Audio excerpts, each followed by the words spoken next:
Bueno, el día de hoy les traigo las claves de la victoria del Barcelona, de la remontada del Barcelona.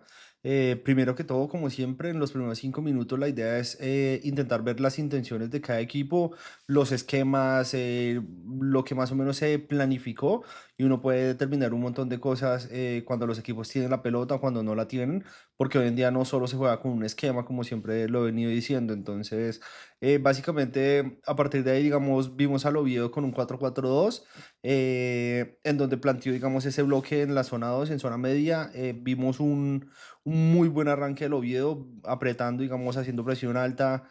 Consiguieron como 3 tiros de esquina en los primeros 10 minutos, o sea, estaban muy metidos ahí, el partido estaba muy de ida y vuelta, algo que me pareció bastante atractivo y no, a ver, no me lo esperaba, la verdad. He estado viendo, digamos, a la Liga Española y el Oviedo es un equipo que recién ascendió, donde está Santi Cazorla, está el venezolano Rondón y realmente no le he visto así como muchísimas variantes como para de pronto dar algún tipo como de determinaciones de que le podía pelear el partido al Barcelona.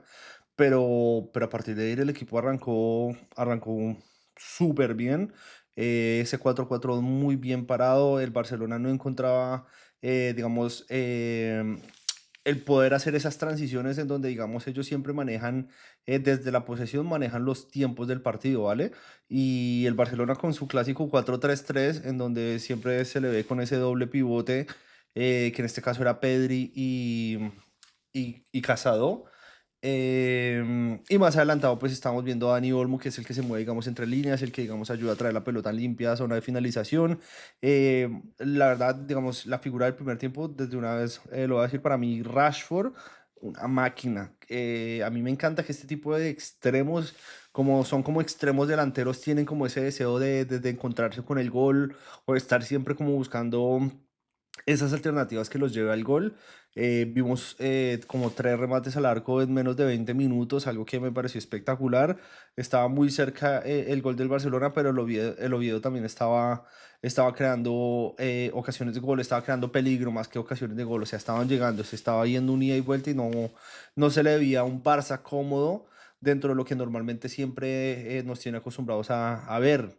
Yo creo que, digamos, haciendo como un balance en líneas generales, la defensa del Barcelona, eh, pese a las dificultades, o sea, tuvo como el control de las situaciones. Yo siento que en este caso el capitán Araujo, el uruguayo, al enfrentarse a un jugador tan complejo como Rondón, que es tan fuerte y estar ahí peleando todo el tiempo, como en esos duelos, más que todo físicos, hizo un gran trabajo. No voy a decir que ganó absolutamente todos los duelos porque no es así, pero como que siempre estuvo bajo control dentro de lo que podía llegar a hacer. Y claramente sí siempre haciendo como esos doblajes, estando muy pendiente dentro de lo que se necesita. Y yo creo que el Barcelona no lo sufrió tanto. Pero a partir de, digamos, de un error del arquero en donde sale de su zona, entrega un balón que pues claramente erra, y un golazo en el minuto 33 de Reina. Ush, o sea, parece fácil, pero no es tan fácil coger ese balón, digamos, de primera y meterlo, digamos, ahí con rosca y que llegue, digamos, de la manera en que entró. Me parece que tiene muchísimo mérito el gol de Reina. Yo creo que, digamos, este primer tiempo del Oviedo fue un muy, pues, casi que ganó, o sea, ganó el primer tiempo, ¿no? O sea, uno siempre plantea, digamos, los partidos, un tiempo y segundo tiempo, y casi que, digamos, el primer tiempo es un partido completamente aparte en donde lo ganó el Oviedo. Y a partir del gol, ese mismo 4-4-2 que estaban defendiendo en zona 2 se les veía un poquito más adelantados, intentando hacer una presión alta, con Cazorla, digamos, también estando como bastante suelto y moviéndose dependiendo de lo que él sintiera que fuera correcto.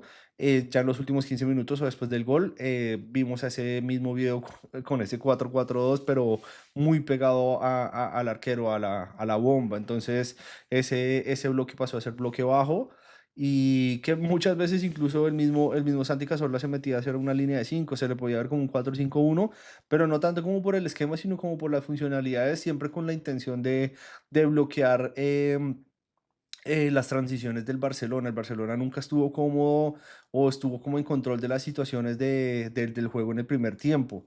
Me quedó como muy en duda. A ver, no me gustó mucho el partido de Rafinha. El primer tiempo tuvo un remate que pegó en el palo, pero a partir de ahí como que no es el Rafinha que normalmente conocemos, que siempre está como muy participativo, que es influyente directamente lo que dentro de los que son las soluciones que puede llegar a encontrar el Barcelona. En este primer tiempo se le vio muchísimo más eficiente a Rashford, que era el que estaba como moviéndose más, el que estaba buscando los remates a puerta, el que estaba, digamos, llegando con peligro. Ferran, pues, o sea, en ese 4-4-2 que estaba planteando el Oviedo, pues no era tan sencillo hacer algún tipo de desmarque, pero digamos, siempre se le encontró para hacer un pivot. Entonces, no estuvo tan bien visto, pero yo creo que hizo un primer tiempo correcto dentro de lo que podía llegar a hacer, porque es que igual jugar de espaldas alrededor de 4 o 5 jugadores, pues nunca, o sea, nunca es tan fácil, ¿sí? O sea, siempre conlleva tomar decisiones muy rápidas. Yo sé que, digamos, estos tipos están completamente preparados digamos, tomar este tipo de decisiones, pero no era una situación sencilla. El central, yo creo que el central también, digamos, hizo un muy buen partido. Bailey, el jugador que había pasado por el Manchester, ex compañero de Rashford, yo creo que no fue nada fácil para el delantero, digamos, en este partido. Dentro de lo que a mí me gusta ver en los jugadores, yo creo que Rashford fue como el jugador que más tuvo como determinación dentro de lo que podía llegar a ser el Barcelona, pero pues, o sea, el planteamiento que pudimos ver por parte del Oviedo, pues tomó efecto. El Barcelona nunca tuvo como el control de la pelota, nunca tuvo el control de los tiempos, siempre fue como más un ida y vuelta y no se le veía como al Barcelona. Entonces, así que el primer tiempo se fueron al descanso 1-0 ganando el Oviedo.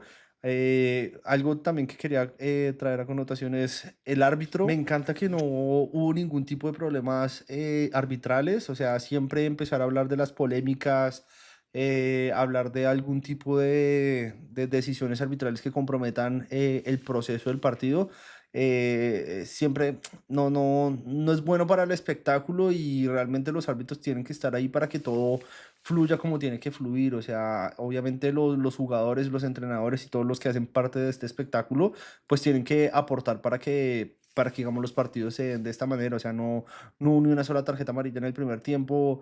Si los jugadores no están, digamos, en plan de fingir o tratar de sacar ventaja del reglamento, algo más o menos parecido, pues, o sea, se le puede hacer un poquito más fácil el trabajo a los árbitros para que ellos tampoco tengan que entrar a tomar decisiones que a la larga muchas veces son muy complejas y entrar a la suspicacia de que favorecen a algunos, de que no, lo uno, lo otro, en que un árbitro, digamos, determina cierta jugada y lo determina de una manera y otro árbitro lo determina de otra forma, pues nos da pie a nosotros, los que más o menos opinamos o vemos o analizamos, o en general a los fans de entrar a la suspicacia, algo que no le favorece en absoluto al fútbol como tal. Entonces yo creo que me parece espectacular que, digamos, en este primer tiempo no hubo ninguna polémica arbitral, entonces muy contento por ese lado. Y ya pasando al segundo tiempo, dentro de lo que podemos ver tácticamente, el entrenador decidió hacer un cambio directo como para salir al segundo tiempo, en donde sacó a Casado y entró de Jong en ese doble pivote. Y yo creo que esta fue la clave del partido. O sea, para mí, el que De Jong haya entrado, o sea, se combinaron dos cosas. La entrada de Jong, que claramente le iba a dar muchísimo más manejo dentro de lo que es la posesión del Barcelona para poder hacer algún tipo de transición, pues claramente pasar de zona uno a zona 2 a zona 3 de la manera más limpia posible, pues o sea, con la movilidad de Jong facilita muchísimo, digamos, este trámite y claramente no solo la movilidad, sino la excelencia de ejecución en donde, o sea, si ustedes se ponen a ver, De Jong, o sea, yo no creo que haya fallado un solo pase. Y no son pases solo, digamos, hacia atrás o hacia el costado, o sea, son pases que también siempre van en progresión, algo que, digamos, le facilita muchísimo al Barcelona para poder hacer sus movimientos y llegar a zona de finalización con oportunidades de gol claras. Entonces yo creo que digamos esa fue la clave, pero al mismo tiempo vimos un Oviedo con ese mismo 4-4-2 defendiendo en zona uno, casi que regalándole también, no regalándole como tal la posesión, pero tampoco intentándolo como lo estaba intentando en el primer tiempo. Entonces como ya estaban con el marcador a favor, claramente se dio para que en la entrada de John tuviera muchísimo más control del Barcelona y dentro de lo que el Oviedo pudo llegar a planificar, defendiendo digamos en zona uno con ese bloque bajo, pues era muchísimo más fácil para el Barcelona llegar a concretar sí, algún tipo de ocasión clara de gol. Entonces, el Barcelona llegó muy rápido al primer gol. El empate se dio en el minuto 56 por parte de Eric García, una jugada también ahí que fue como más o menos em, casi que no entra la pelota. O sea, me refiero a que no fue limpia la jugada, pero aún así igual se consiguió el empate. El Barcelona desde los primeros minutos se le vio muy afín con lo que estaba intentando buscar, con lo que estaba intentando manejar desde los tiempos, poder llegar, digamos, al empate lo más rápido posible. Algo que, digamos, dentro de una planificación, pues es jodido también ponerse en la situación del Oviedo y decir, bueno, ya hicimos un desgaste en este primer tiempo en donde lo jugamos mano a mano al Barcelona y en ese ida y vuelta, pues, o sea, no es tan fácil como parece, ¿no? Y es una decisión lógica, digamos, manejar un bloque bajo en donde se puede llegar a jugar con el nerviosismo del Barcelona, ya que están, digamos, por debajo del marcador. En este caso, el Barcelona consiguió el empate y a partir de ahí, digamos, hacer algún recambio, un intento de cambio táctico por parte del Oviedo, pues se complica, porque dentro de lo que ya es hacer el cambio durante el proceso del partido, pues, o sea, no es tan sencillo como solo decir, venga chicos, vamos a jugar un 4-3-3 o intentemos hacer tal cosa, o sea, no entrar a hacer algún tipo como de cambio táctico dentro del mismo partido no siempre es como tan influyente o efectivo, por más de que se intente hacer algo, se intente enviar un mensaje desde el banco, ¿vale? Entonces yo creo que a partir de ahí el Barcelona ya venía con ese empuje de salir a buscar el partido y casi que se encuentra también con el segundo gol al minuto 70 que, o sea, fue, digamos, progresivo dentro de lo que se estaba viendo. Entonces, algo que me pareció muy curioso para mí, yo quiero destacar lo que es Lewandowski porque no es solo por el gol, o sea, sí es por el gol, pero no es solo por el gol, sino que digamos, Lewandowski entró, yo creo que aquí tengo anotado, Lewandowski entró al minuto 70 y, ¿qué? 66. Entró al minuto 66 y convierte gol al minuto 70. Y ya lo he visto muchísimas veces por parte de Lewandowski cuando entra del banco y convierte, incluso una vez hizo 5 goles cuando entró del banco con el Bayern cuando Guardiola era entrenador del Bayern, algo que fue una locura y rompió un poco de récords ahí. Pero por encima de eso, o sea, yo siento que un jugador de estos se le está dando como un manejo diferente esta temporada porque no ha venido siendo titular, no ha sido, digamos, como consistente con la titularidad o con los minutos que normalmente se le acostumbra ver al polaco. Yo creo que Lewandowski pues es mucho mejor delantero que Ferran. Obviamente son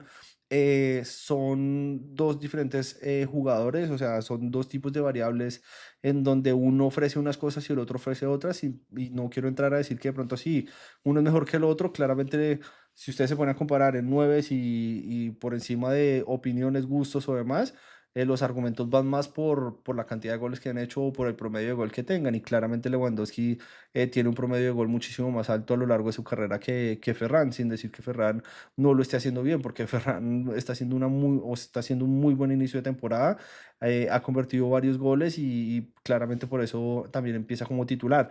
Pero yo creo que hablando, digamos, del manejo que se le está dando por parte del Barcelona en este caso, Lewandowski se le está viendo, digamos, entrando a los partidos y entrando muy bien y no lo veo, digamos, como con ese disgusto en que de pronto no esté contento con lo que se le esté dando y yo creo que también va más porque eso ya viene planificado. O sea, yo creo que la comunicación que están teniendo ellos ahí adentro ya se sabe más o menos lo que se espera de cada jugador o lo que el jugador va a llegar a competir. Entonces yo creo que si mañana tocaría jugar con el Real Madrid, fácilmente yo creo que Lewandowski puede llegar a ser titular sin ningún problema.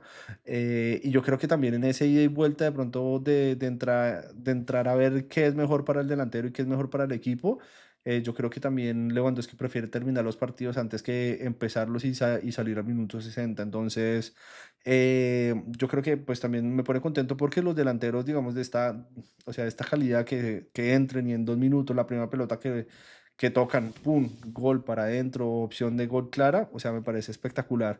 Em, y por lo otro, bueno, también quería, digamos, comentar que pues Lewandowski lleva 3 goles en la liga, jugando muy poquito tiempo. No tengo el dato exacto, pero hay una transmisión, estaban haciendo el comentario y que lleva 3 goles en muy poquito tiempo, digamos, a comparación de lo que es en esa argumentación respecto a lo que Ferran viene haciendo. Entonces también como que cabe destacar el tema de Lewandowski. Yo creo que también dentro de las valoraciones que podemos llegar a hacer, los jugadores como que me quedan en deuda un poquito más que todo. El tema de Olmo a mí me parece que para este tipo de equipos, en esa posición, estos jugadores tienen que ser muchísimo más contundentes y eficaces dentro de lo que es el funcionamiento del equipo. O sea, yo creo que, o sea, no estoy diciendo que el jugador haya tenido un mal partido, pero dentro de lo que se espera de un jugador como Olmo, tiene que ser muchísimo más influyente en las soluciones que llegue a necesitar el Barcelona, porque es que, digamos, hoy el Oviedo, casi que uno de los últimos de la tabla de la Liga Española, puso en aprietos en el primer tiempo, digamos, al Barcelona, ¿sí? Y dentro de lo que uno espera de jugadores como estos es que consigan esas soluciones que de pronto dentro del planteamiento no vayan a pie con lo que está más o menos saliendo, digamos, en el transcurso del partido. Entonces, pues este tipo de jugadores tienen que salir con respuestas y yo creo que Dani Olmo nunca fue una solución para el Barcelona, digamos, en el primer tiempo. Ya el segundo tiempo se puso todo muy de cara para el Barcelona, no específicamente por él, o especialmente porque él haya estado teniendo, digamos, una gran actuación. Tampoco quiero decir que lo estaba haciendo mal, pero para que se me entienda, o sea, este jugador se supone que es un jugador de primerísimo nivel y si espera ser el titular en este equipo o pelear alguna cosa importante, casi que por partido tiene que o hacer gol, hacer asistencia, o ser más influyente dentro de lo que necesita el equipo. Entonces yo creo que es una de las valoraciones que se me queda corto. Vuelvo y repito, sin desmeritar el trabajo que hizo, porque también, digamos, le vimos correr en el minuto 90 haciendo un cierre, ayudando en defensa, o sea, sí que el tipo trabaja, pero vuelvo y repito, yo creo que para este tipo de posiciones, dentro de lo que el Barcelona espera para un jugador como estos, tiene que ser muchísimo mayor a lo que el jugador está mostrando. Digamos, pues podemos verlo por el lado de Fermín, o sea, Fermín el partido pasado hizo goles, o sea, fue muy influyente dentro de lo que se estaba buscando, lo que se había planificado, para que entrara, digamos, como en esa conexión con los delanteros, con los extremos, para que fuera influyente dentro de los momentos del partido, ya sean tanto buenos como malos, porque, digamos, no siempre se van a vivir muy buenos momentos, pero dentro de los malos momentos, este tipo de jugadores son los que tienen que encontrar respuestas. ¿Sí me explico? Entonces, como que desde ahí mi crítica hacia el jugador, pero sin desconocer el esfuerzo y que pues, o sea, no es que haya hecho un mal partido, pero sí como que me gustaría verle muchísimo más influyente, porque pues este equipo pues espera lo mejor de este jugador, ¿no? En línea general, yo creo que también el MVP del segundo tiempo se le puede dar.